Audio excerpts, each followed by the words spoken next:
Welcome to the Yoga Therapy Hour. My name is Amy Wheeler, and I'm your host for today. This is a solo episode. Today, I want to bring some steadiness to a conversation that's been moving through the world of trauma therapy, somatic education, psychotherapy, yoga therapy, and the broader wellness space. And it's a formal critique of polyvagal theory. The critique was done by Paul Grossman. This is not his first. It's actually his second major critique that he has written for a peer-reviewed journal. And that critique has been circulating and generating some strong responses on both sides. Dr. Stephen Porges has also written his counter critique in the same journal. That's the nice thing. At this time, we got to see both of them. And then we have some leaders in the field that are actually speaking up and letting us know what they think. So I'll be talking a little bit about some of those people. I just want to start this conversation by saying we're not here to defend anything reflexively, or we're not here to dismiss anything prematurely. We really, as yoga people, we want clarity. We want to be able to discern and to align our language with the clinical reality of working with real humans in real time, and align our language with intellectual rigor. So, that's where the tension here is laying. And this is what I want to frame from the start, that in academia, when a theory is questioned, that's a good thing. That means we're maturing, we're moving forward. And I don't think Stephen Porges and the polyvagal team actually have a problem with things being questioned. I think maybe more of what they're unhappy with is they feel that it's been a very personal attack. So we're going to have to separate some of that out too. But what we want to do today is kind of examine what the critique is, what it's actually saying. And I don't know about you, but reading those two papers, if you're not like a neurobiologist or a researcher, it can get very hard to understand what they're even fighting about. So we want to try to help all of our listeners understand, like, where are the points of friction and why. And then also, as we do that with those points, can we remember that human healing is complex and it's larger than any explanatory model? So we can't expect one model to be perfect and to account for everything. And I think this is where the people who are, saying, but we've had such great clinical experience with this, we're getting results, people are resonating with it. They're kind of saying we can't throw all of that away. And then I'm going to layer on a third part here where we go back and compare these ancient theories of yoga, like the Guṇas, and look at how they intersect with this, because I think something that has lasted for almost 2,000 plus years to help people suffer less actually has some value in this conversation that maybe the Paul Grossman and friends researchers, the neurobiologists aren't looking at, and probably even Polyvagal Institute and Stephen Porges aren't looking at that much, with the exception of Ariel Schwartz, who is heavily into polyvagal theory as well as yoga. And then, of course, Marlisa Sullivan and I, this has been something that we've been studying and writing about and teaching about for years now. And in fact, we even have a book that has a lot of this information coming out in the summer of 2026. So this topic is particularly of interest to Marlisa and I, and it's why I decided to do a podcast for you to kind of set the stage. Welcome to the Yoga Therapy Hour. My name is Amy Wheeler, and I am your host. Today, we're going to do a solo episode with me, and we're still going deeply into the 8 limbs of yoga this year. So let's go ahead and get started.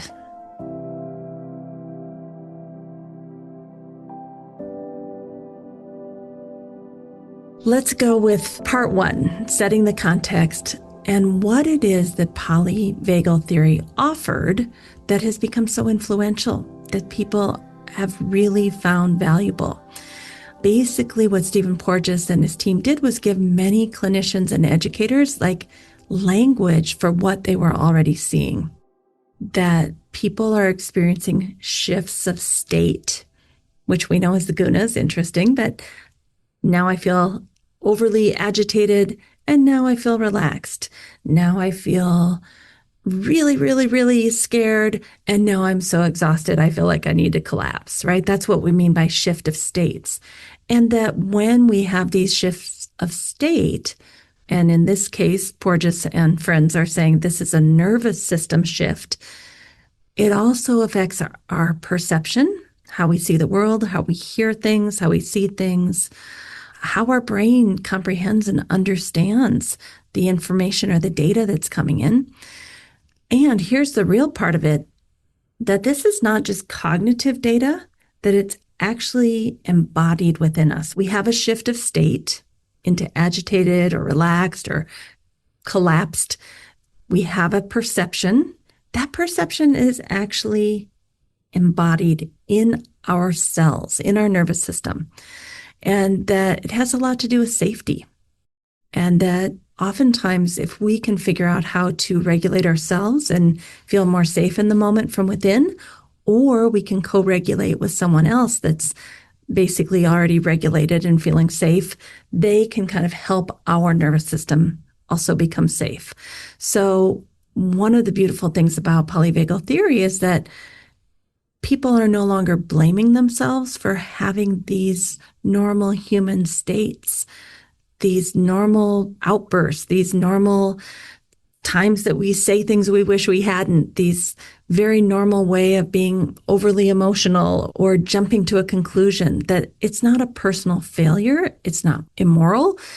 It's just that our biology is talking to us. And because we have been trying to survive for most of our life, our nervous system is trying to protect us and keep us safe, and it can be pretty dysfunctional. And so it's taking it away from the diagnostics of like the DSM-5, although there could be some of that if you're a licensed healthcare practitioner. But really, this is talking about lived experience and being kind and compassionate with yourself and finding ways to make your life more manageable so that you can feel safe more of the time. It's a little different than positive psychology. It's not like we always want you to feel great and replace the next positive thought. It's more that your nervous system is going to go through these states, and that's a normal thing, that we're rotating through the states. Again, very close to the Guṇas in yoga, and that we have a little bit of control over these states too. So the Porges, 40 plus years of publishing hundreds and hundreds of peer-reviewed articles came up with language for this, that people can be like, that's what I'm feeling in my body, and coined terms like neuroception, which is this kind of unconscious feeling inside of you that you don't even know is happening, that's asking, am I safe? Am I not safe with this person or the situation? That idea of safety and lack of safety. And you don't have to use that word if you don't like it. You could say stability, centeredness, calm. There's other words you can use if safety isn't your thing.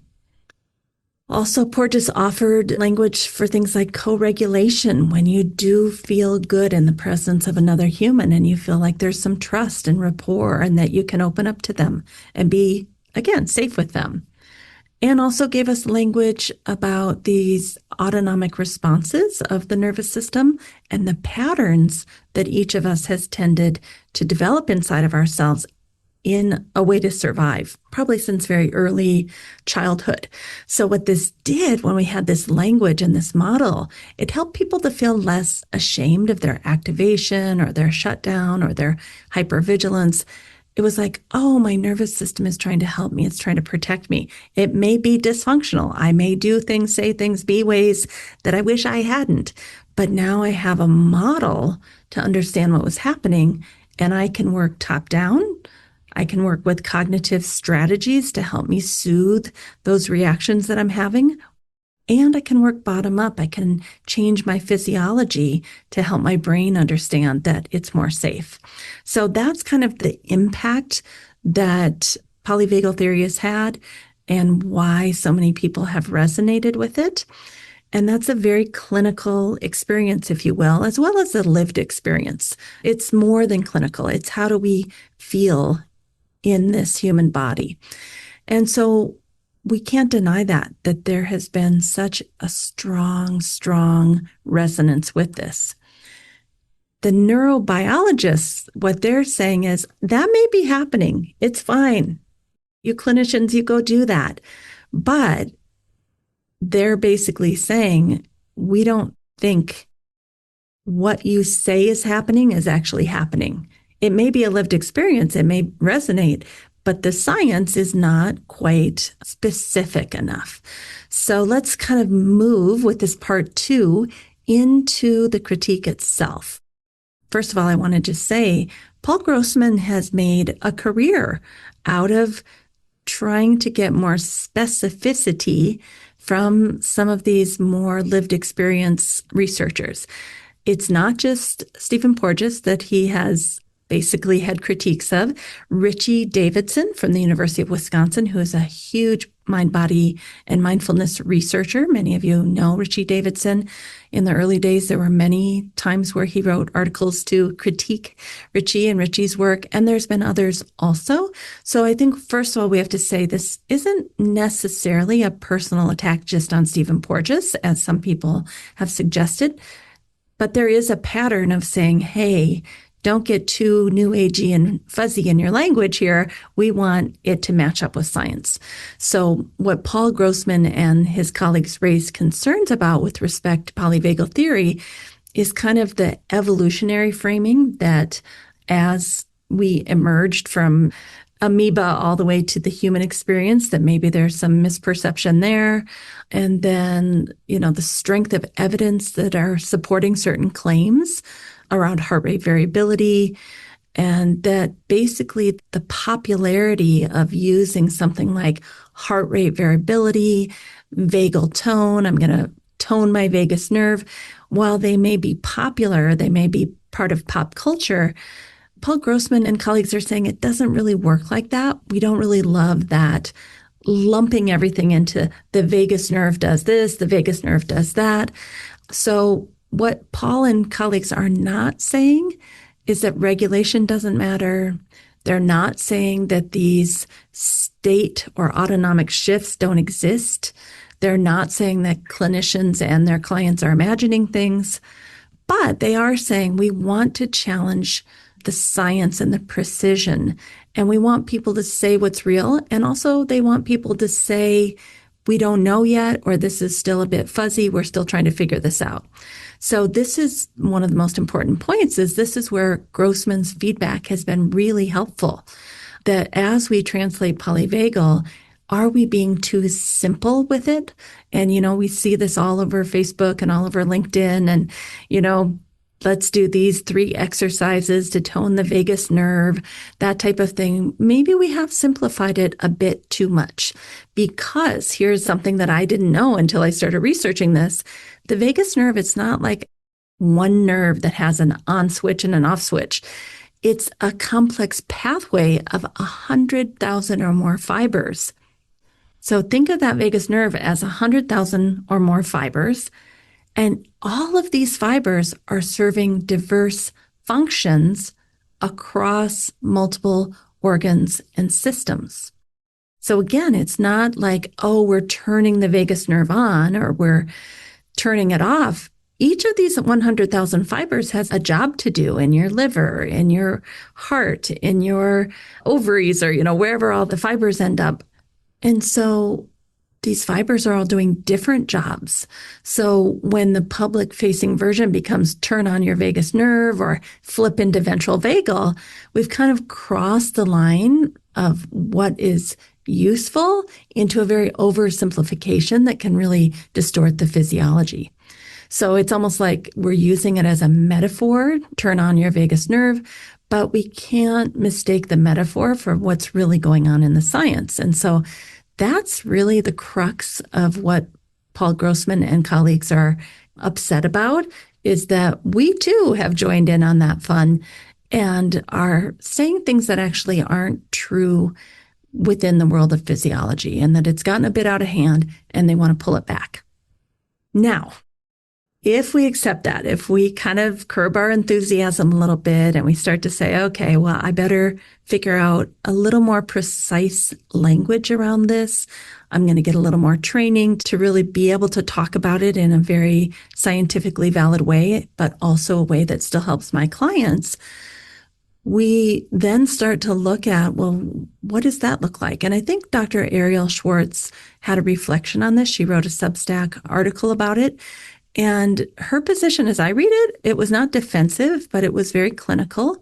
And she acknowledged on her Substack article the value of scientific debate. And she also named that clinicians of polyvagal find it useful because it's helped to organize the human experience into words and into a model. So she clearly said, both can be true. And she asked us to hold both of those truths at the same time, that we can, and we have had some overreach of the evidence, and we need to refine our claims. And she said, please don't dismiss this polyvagal framework that has helped so many people offer more compassionate, less judgmental, state-sensitive care, that the neurobiologists have to acknowledge that, okay, maybe we haven't been speaking of it correctly, but you have to admit this is doing something good for people, and people are healing and feeling better. And it's taking us out of the diagnostic approach into the, we are human, we have a lived experience, and there's something that we can do to feel better more of the time. And I think that's important because that's exactly what yoga says. And that's probably why, in my opinion, Ariel Schwartz kind of nailed her Substack article right on the head and basically said, yeah, we can hold both of these truths. So, the distinction that she wanted us to kind of hold together is that clinical usefulness is not the same as anatomical certainty. And that because the anatomy is so complex and we can't get all that out there in every conversation, and especially not in our marketing, it doesn't erase the lived experience, right? So I really appreciated Ariel Schwartz's Substack. I think it's worth everybody going to read. All right, so let's go to the next part. And this is one of my favorites, this idea of lived experience and how our community can talk about these lived experiences and how can we hold disagreements together. And I actually think this goes beyond Polyvagal Institute and Polyvagal Theory and the researchers. We as yoga people have a lot to learn from this, just how we communicate with one another. So the thing here is that when critique surfaces, it can feel destabilizing to the entire community. And people start to take sides and they start to fight and they start to get catty. And we think somebody has to be right, and that means somebody has to be wrong. And I think what we really would like to have is, can we come together and have a discussion without one side going silent and stonewalling and not participating at all, without the other side going after people and getting angry and having a witch hunt where we're going to burn people at the stake? Like, I think many of us are guilty of one or the other, maybe some gray area in between. So some people really kind of got overactivated by in the polyvagal debate between Grossman and Porges, because they were like, okay, even if all of this is correct, why does Grossman have to be so mean about it? That was kind of the idea. And we've heard the same thing in our yoga world. Why do they have to be so mean? We have a chance to reflect as yoga practitioners. Are we responding reactively, defensively? Do we think we know something? Do we have avidya? Do we have certainty? Are we trying to publicly shame one another? Right? When these things happen, do we call each other one-on-one and say, let's have a Zoom call? I'm really confused. This was hurtful. I'd like to discuss this. Or do we shut down and stonewall, right? Or do we fight back? And does it always need to be public? Can there be some things that are happening privately behind the scenes? Are we keeping lines of communication open? And if we could get regulated within ourselves and allow our humanness to come out, but also allow our curiosity, our ability to hold multiple truths and kind of look at the complexity of the situation and to somehow try to stay connected even when we disagree. And I think this is a huge problem in our community right now. I'm seeing that we're not being curious, we're not able to hold complexities, and we're not able to stay connected. People have gone into camps, into teams, and they're not talking to each other. So this is big. This is not just in academia, but it's also in the yoga community. And so I just want to name that most of us are participating in that. We're not staying regulated. We're not staying open and curious and willing. And we're not actually going to solve the problems that we need to solve together, which is going to be painful. It's painful now, and it's going to continue to get more painful. Similar to if Porges and Grossman teams can't come together and have a conversation, it could continue to not make progress and not mature and also continue to be painful. So first we get regulated, then we do our best to continuously come together with some emotional intelligence. And every time I'm able to do this with a colleague that I've had a misunderstanding with, I always come out a better person, understanding where my gaps were, what I didn't see. I get more information that I didn't know about. And I think most of them would say the same. So I don't know why we don't do it, but I know that it's not happening. And I know that until we figure out how to do this together, we're probably not going to solve any big problems.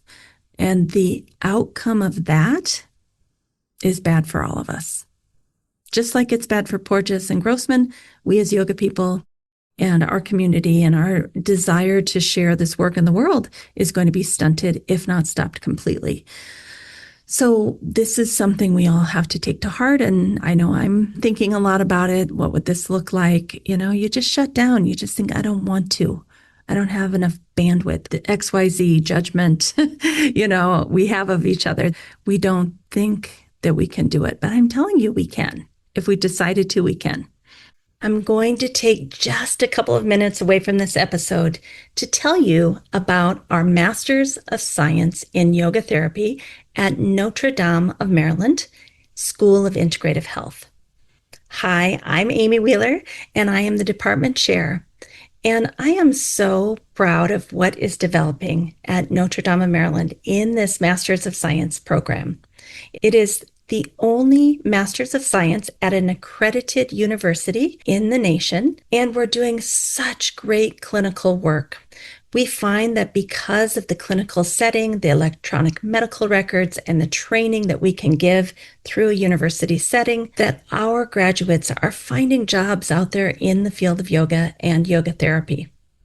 With a master's degree, in addition to your certified yoga therapist designation, I think you'll find that it's much easier to find work.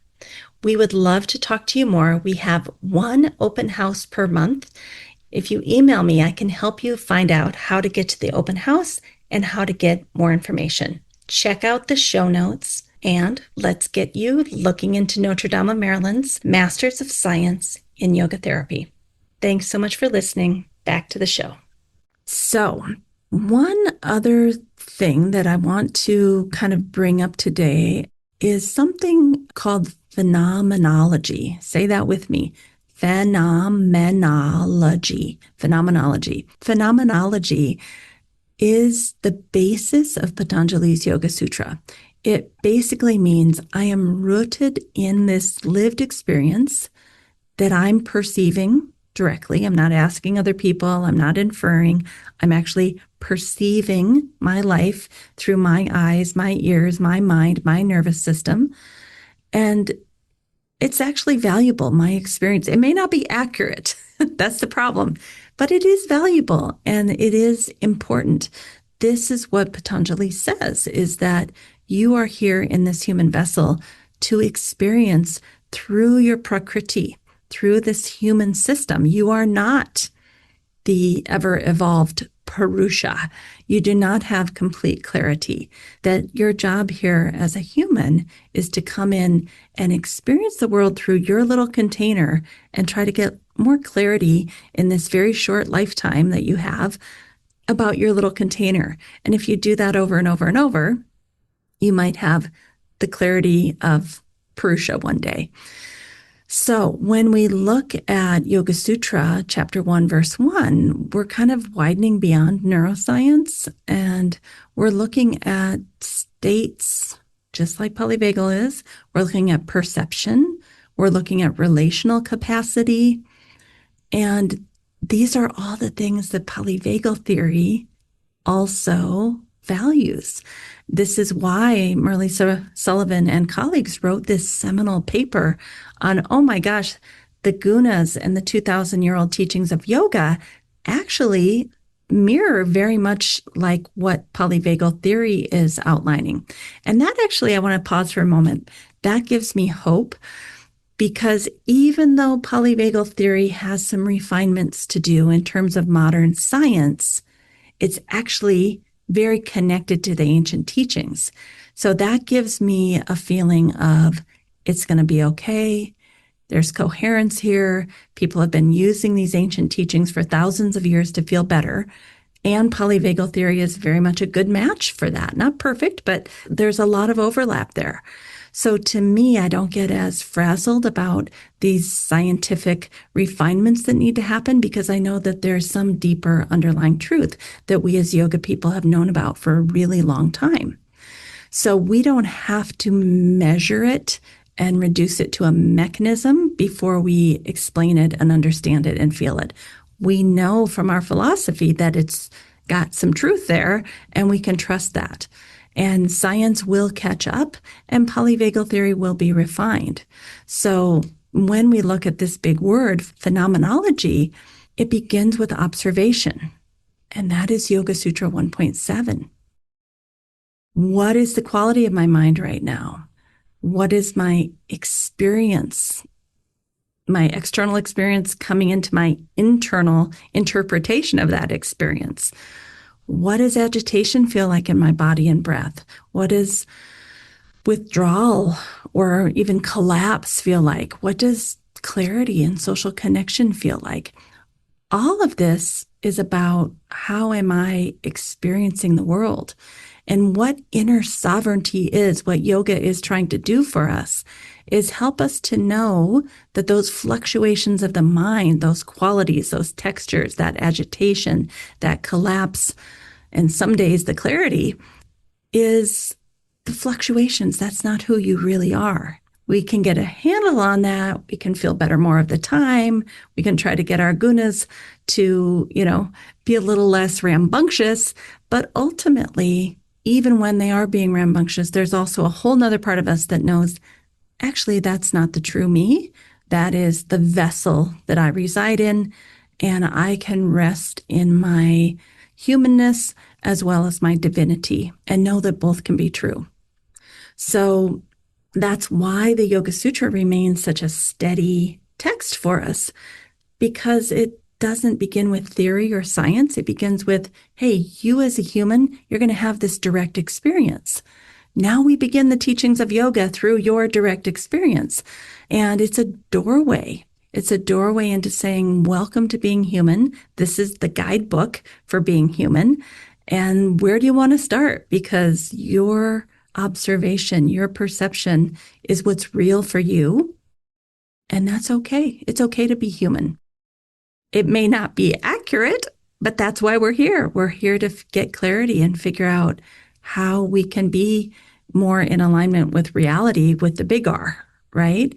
So it's slowly, the 4 chapters of the Yoga Sutra are going to help us have this pathway for how we can get our reality to match with the reality that is out there by cleaning our lens day after day after day through personal practice and through these teachings of yoga. The second sutra, chapter 1, verse 2, Yoga Chitta Vritti Nirodha, is basically saying, look, we're going to have to get these fluctuations, these states back to polyvagal theory, we're going to get them to settle a little bit, or at least learn about them so that we know what's happening and why we're feeling the way that we are. So this is very much language mapped around the phenomenological experience of being human and first-person experience. You can observe the fluctuations of your mind. You can observe your agitation, your dullness, your clarity. And Patanjali is basically just mapping out these patterns of experience that, again, match beautifully to polyvagal theory, right? We've got the agitation is more the sympathetic dominance.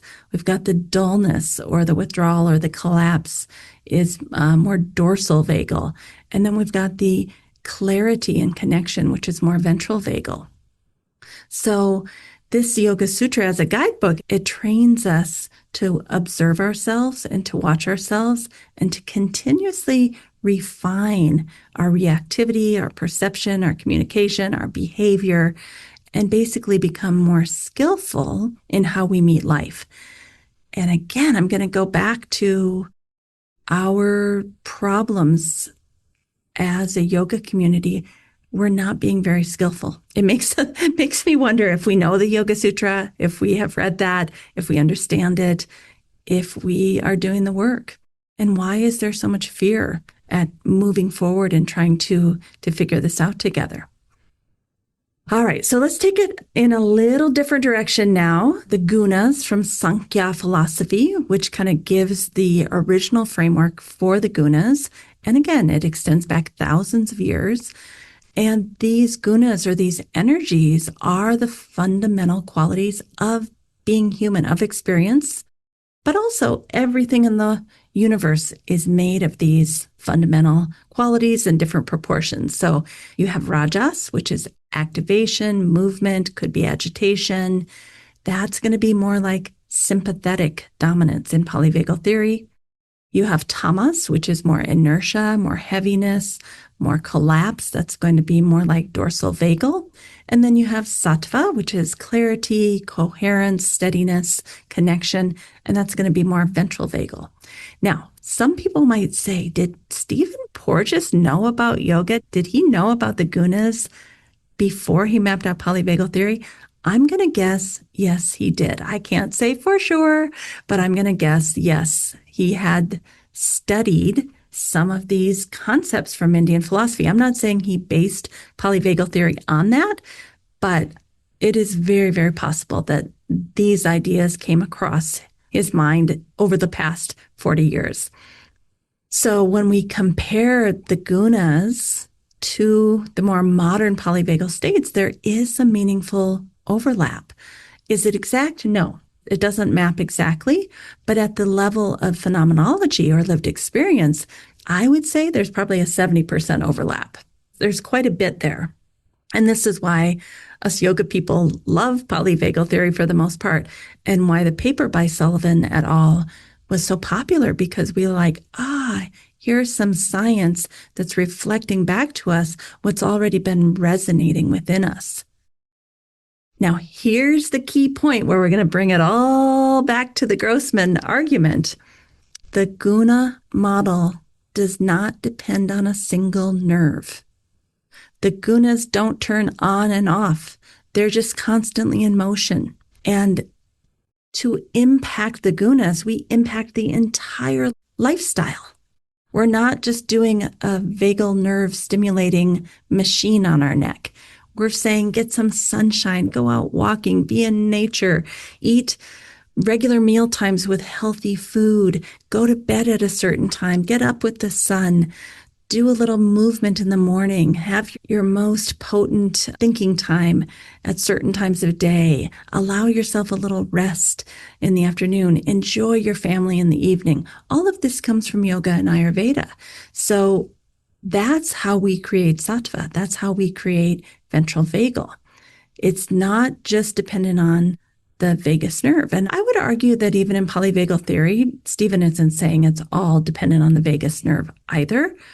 But that is kind of a scientific, easy way to describe when you do these lifestyle things, or think positively, or give your body pleasant signals, it could have a very strong impact on how your vagus nerve is functioning and all the different functions that correspond to the larger vagus nerve, those 100,000 fibers all doing their functions. So I think that's where the simplicity that we all tried to just be like, hey, the vagus nerve, it's good for it. That's where we kind of got caught up, and we can go back and refine that. So we can't flip the vagus on, but the bridge between science and yoga, we can act with more responsibility.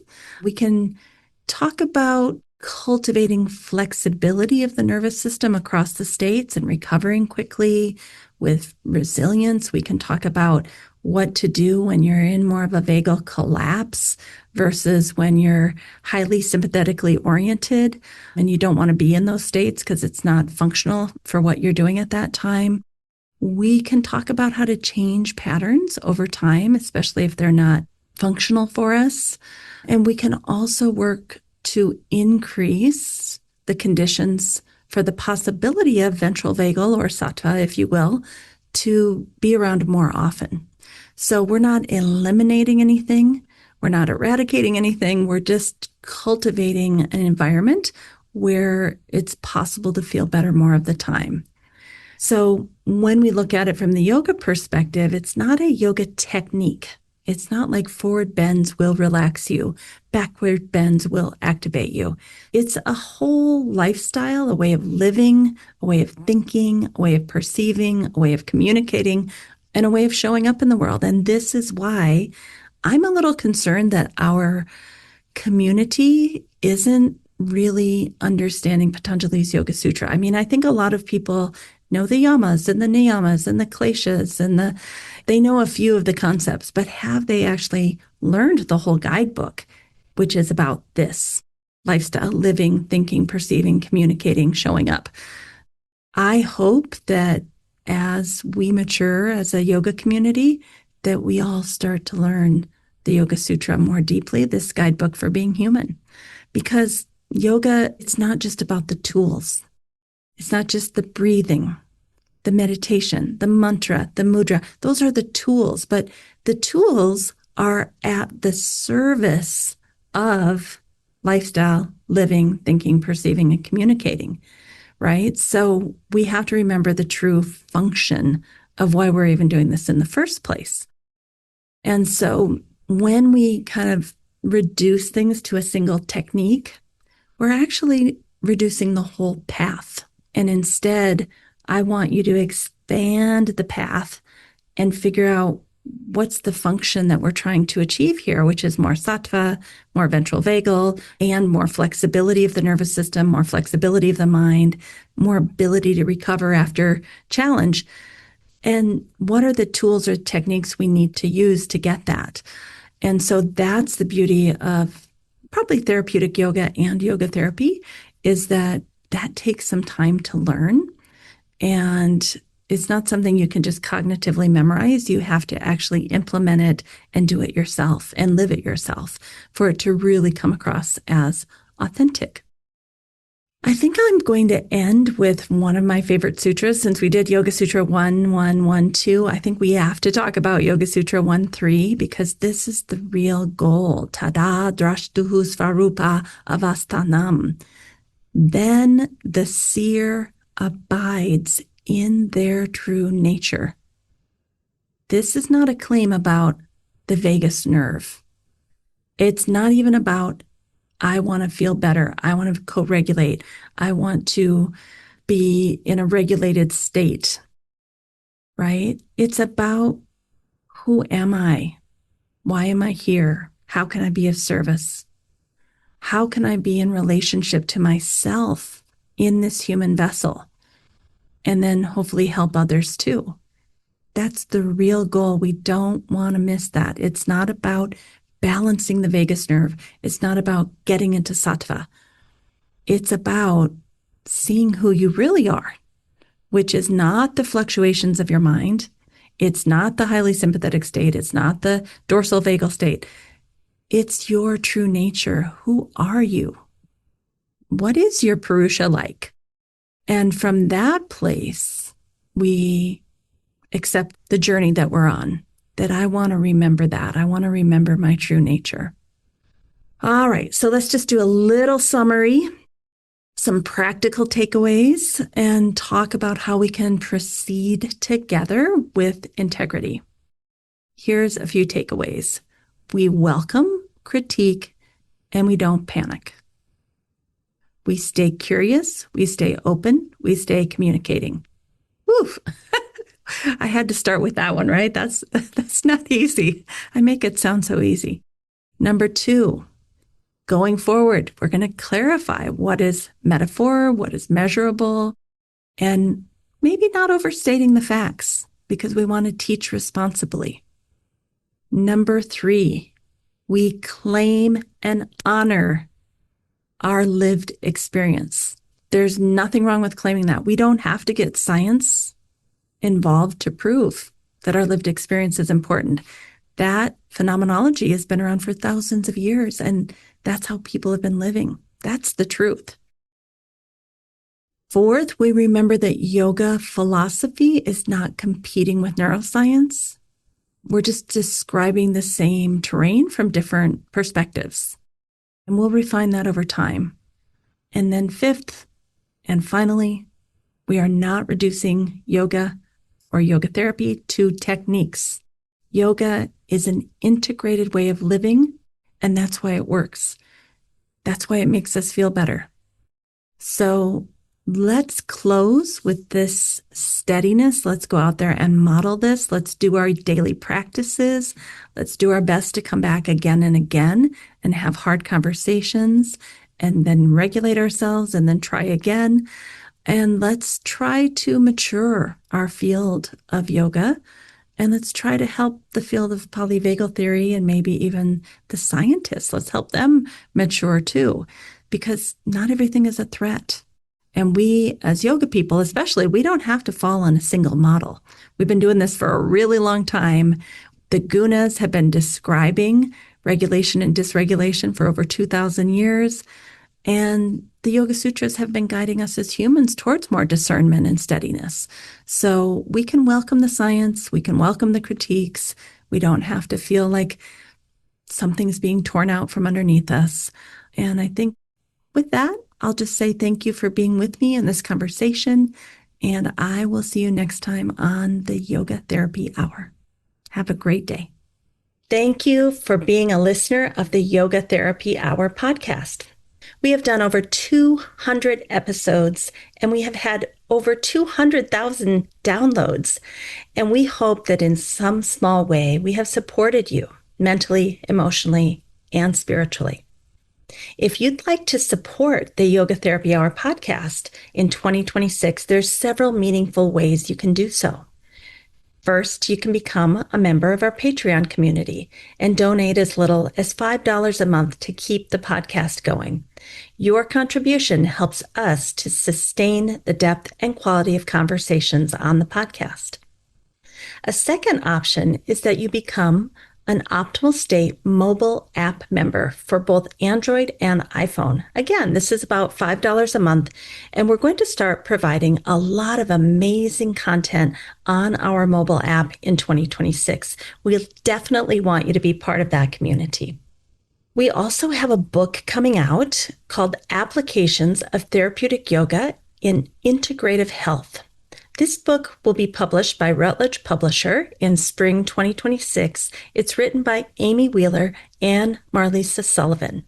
We hope you'll consider purchasing this book when it comes out in the spring of 2026. Again, the name is Applications of Therapeutic Yoga in Integrative Health by Wheeler and Sullivan.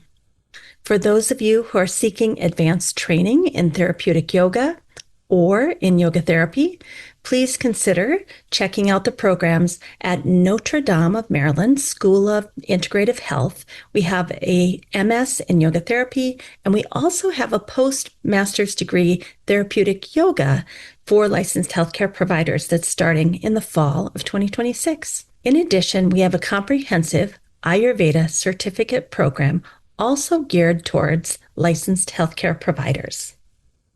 Each one of these Programs is a pathway designed to support healthcare professionals and yoga teachers and yoga therapists who are ready to integrate these teachings into clinical, education, and community settings.